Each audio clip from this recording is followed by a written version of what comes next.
Assalamualaikum warahmatullahi wabarakatuh. Di sini saya Putri Amelia bersama rekan-rekan saya kelompok 6. Izinkan kami untuk mempresentasikan materi kami mengenai izin kerja. Kepada saya sendiri untuk memaparkan materi slide pertama. Sebelumnya, untuk memaparkan materi tersebut, saya mengenalkan anggota kelompok saya dahulu.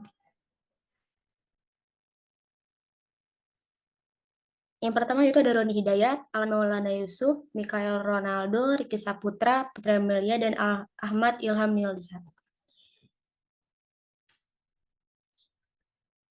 Next, kita masuk ke izin kerja, yaitu prosedur izin kerja disusun dan ditetapkan sebagai panduan untuk mengeliminasi bahaya dan mengurangi resiko K3 dari pekerjaan atau kegiatan atau proses kerja yang berpotensi bahaya tinggi, dan juga sebagai bagian dari upaya mencari peluang-peluang K3 untuk meningkatkan kinerja K3. Apa sih definisi dari izin kerja itu? Yaitu izin kerja merupakan izin tertulis yang secara formal yang merupakan langkah-langkah yang harus diikuti oleh pengawas kontraktor, pekerja atau pegawai perusahaan lainnya dalam melaksanakan suatu pekerjaan yang dikategorikan memiliki risiko tinggi. Selanjutnya bisa dijelaskan oleh rekan saya Ilham. Pekerjaan berisiko tinggi. Pekerjaan berisiko tinggi yaitu proses kerja yang berdasarkan hasil penilaian identifikasi bahaya, penilaian risiko, dan penilaian peluang ketiga mempunyai tingkat risiko tinggi. Lanjutnya.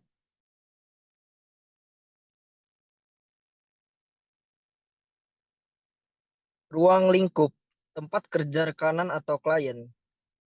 Pekerjaan yang berpotensi bahaya tinggi di tempat kerja rekanan atau klien mengacu pada prosedur izin kerja dari rekanan atau klien. Tempat kerja perusahaan mencakup sistem pengendalian terhadap pekerjaan yang berpotensi bahaya tinggi dan berisiko kecelakaan fatal di tempat kerja perusahaan. Next.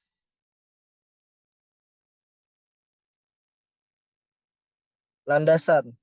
Undang-Undang Nomor 1 Tahun 1970 tentang Keselamatan Kerja. Yang kedua, Undang-Undang Nomor 13 Tahun 2003 tentang Ketenagakerjaan Pasal 86 dan 87. Yang ketiga, Peraturan Pemerintah Republik Indonesia Nomor 50 Tahun 2012 E.6 tentang keamanan bekerja berdasarkan SMK 3. Yang keempat, Permenaker Nomor 01/Men/1980 tentang keselamatan konstruksi bangunan. Yang kelima, Permenaker Nomor 9 Tahun 2016 tentang K3L bekerja pada ketinggian. Yang keenam, Surat Keputusan Dirjen Pembinaan Pengawasan Ketenagakerjaan Nomor 113/DJA IKK/11/2006 tentang pedoman keselamatan dan kesehatan kerja di ruang terbatas atau yang bisa disebut dengan confined space. Next.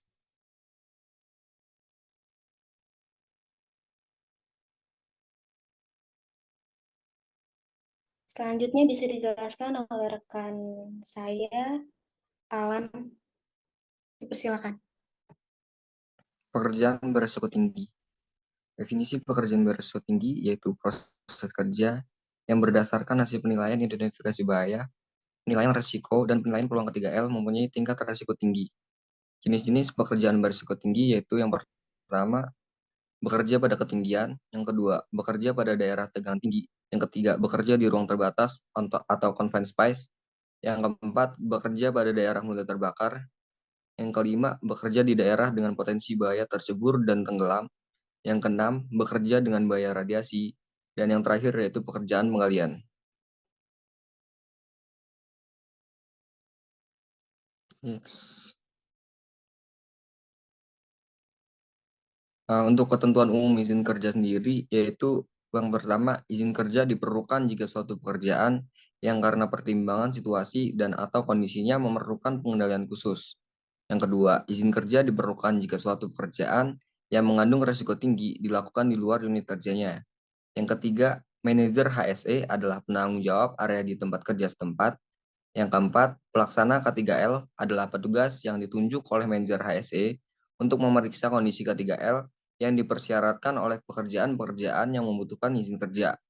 Yang kelima, yaitu pelaksana pekerjaan adalah pekerja atau kontraktor yang ditunjuk untuk melaksanakan pekerjaan yang membutuhkan izin kerja. Nah, sedangkan sistem izin kerja yaitu izin tertulis secara formal yang merupakan langkah-langkah yang harus diikuti oleh pengawas kontraktor, pekerja, atau pegawai perusahaan lainnya dalam melaksanakan suatu pekerjaan yang dikategorikan memiliki tingkat risiko tinggi. Next.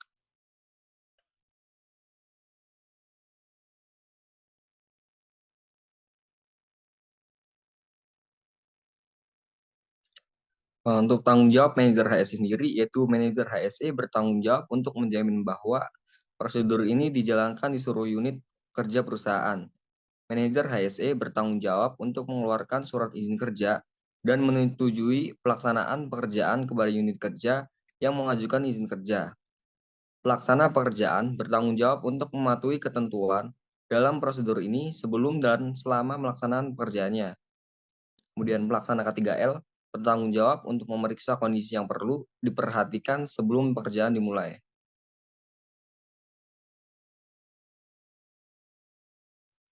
Next, selanjutnya Rizky, silakan. Alur prosedur izin kerja. Dapat 5 alur prosedur izin kerja. Yang pertama ada order kerja, yang kedua ada pengajuan surat izin kerja, yang ketiga ada persetujuan dan penertiban surat izin pekerjaan, yang keempat ada pelaksanaan pekerjaan, dan yang kelima ada penyelesaian pekerjaan.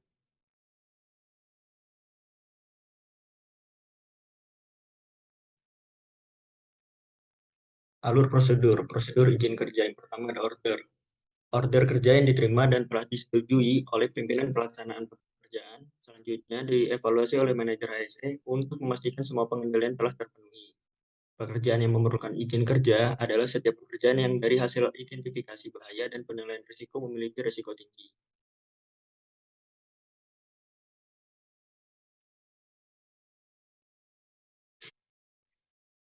Yang kedua, pengajuan surat izin kerja. Jenis pekerjaan yang berisiko tinggi tersebut selanjutnya disampaikan kepada manajer HSE. Dalam pekerjaan khusus tertentu yang melibatkan pihak security atau pemadam kebakaran, maka harus dilampirkan bukti surat persetujuannya. Petugas yang ditunjuk sebagai pelaksanaan K3L memastikan area kerja di mana pekerjaan akan dilakukan dalam kondisi aman terkendali.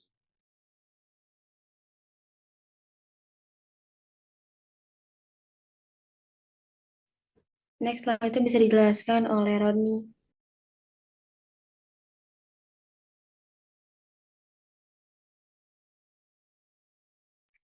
Maaf, di-unmute, Roni. Selanjutnya, pelaksanaan pekerjaan. Pelaksanaan kerja dapat melakukan pekerjaannya setelah izin kerja disetujui oleh berkewajiban melaksanakan pekerjaan tersebut sesuai dengan instruksi kerja yang ada. Pelaksanaan pekerjaan selama melakukan pekerjaannya, memasang salinan surat izin kerja serta tempat kerja ia di mana bekerja.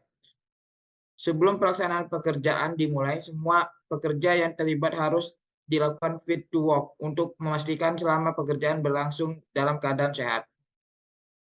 Fit to work dilakukan oleh petugas paramedis perusahaan.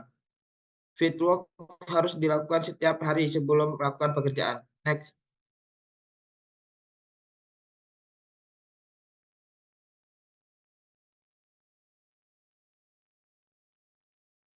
Bila pekerjaan telah selesai, maka pelaksanaan pekerjaan bersama pelaksana K3L atau petugas yang ditunjuk untuk pemimpinan area melakukan inspeksi untuk memastikan bahwa daerah bekas kerja telah bersih dari peralatan yang ada dan bebas dari material pencemaran lingkungan. Selanjutnya, pimpinan area atau petugas yang ditunjuk dan pelaksana atau pekerja mendatangi surat izin sebagai bukti bahwa pekerjaan telah selesai.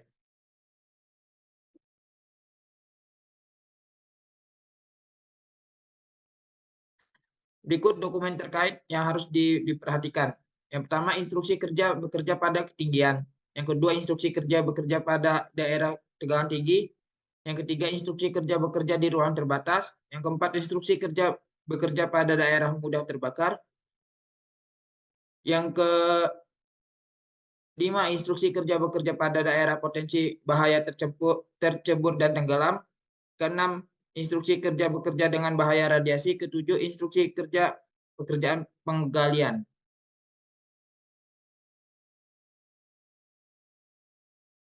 Selanjutnya untuk Mikael.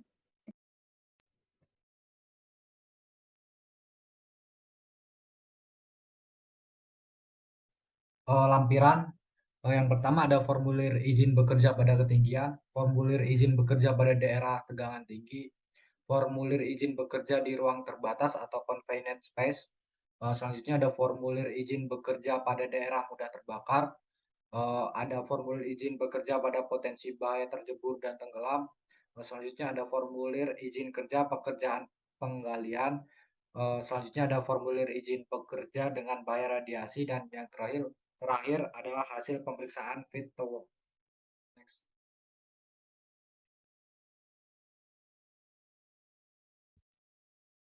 Berikut ini adalah studi kasus dari kelompok kami.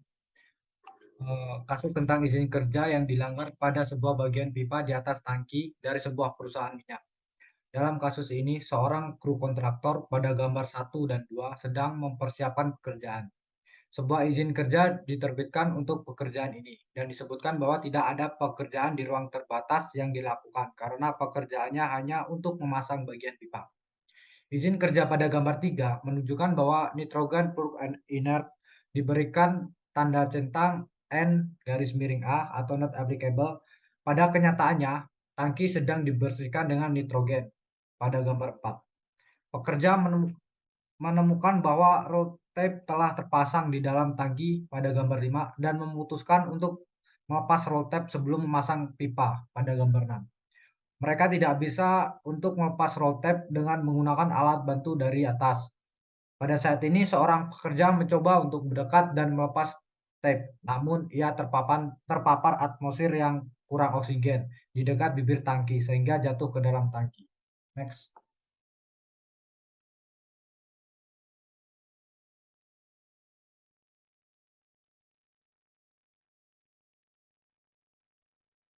Analisis dari studi kasus. Izin kerja tidak memperingatkan pekerja tentang adanya pembersihan dengan nitrogen atau nitrogen purge segera setelah kru kontraktor memutuskan untuk melepas roll tape di dalam tangki. Maka, skop dari pekerjaan berubah. Izin kerja asli tidak menyebutkan adanya keharusan untuk melepas apapun dari dalam tangki.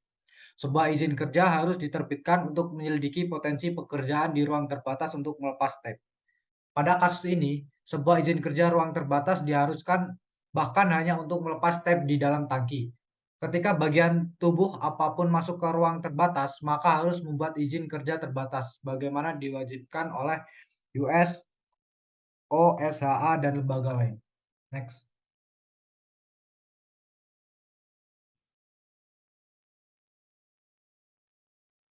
Hal yang bisa dilakukan adalah, jika Anda menertibkan izin kerja, pastikan bahaya telah teridentifikasi dan dijelaskan kepada pekerja yang melaksanakan pekerjaan. Prosedur keselamatan yang diperlukan telah dijelaskan dan dimengerti. Alat pelindung diri tersedia dan digunakan. Pekerja yang melakukan pekerjaan benar-benar mengerti skup dari pekerjaan dan mengerti bahwa mereka harus memberhentikan pekerja serta menghubungi kita sebelum mereka melakukan apapun yang tidak termasuk pada skup awal pekerjaan.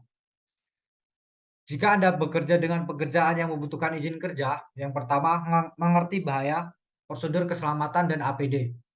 Mengerti skup pekerjaan. Ketika melakukan pekerjaan, pastikan bahwa Anda menyadari perubahan pada skup pekerjaan. Hentikan pekerjaan dan lakukan konsultasi kepada personel yang menertibkan izin kerja sebelum Anda melakukan apapun yang tidak pada skup awal pekerjaan. Jika Anda tidak yakin bahwa skup pekerjaan telah berganti, berhenti dan tanyakan kepada orang yang menerbitkan izin.